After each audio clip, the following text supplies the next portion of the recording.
Қазақтың ырымдары. Ей, сыпырғыштың басын жоғары көтеруге болмайды. Неге?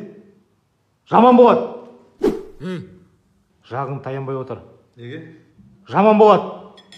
Саба! Ей, ысқырма, жаман болады. Бала, шай ішесің ба? Таңдайыңды қақпа, жаман болады. Қасқыр ау дейді. Ұлыма, ей! Есікті керме. Табалдықта тұрма.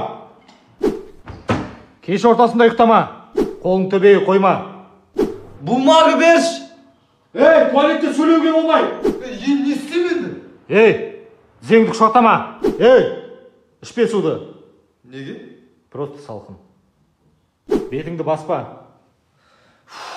Үфлеме. Үфлеме.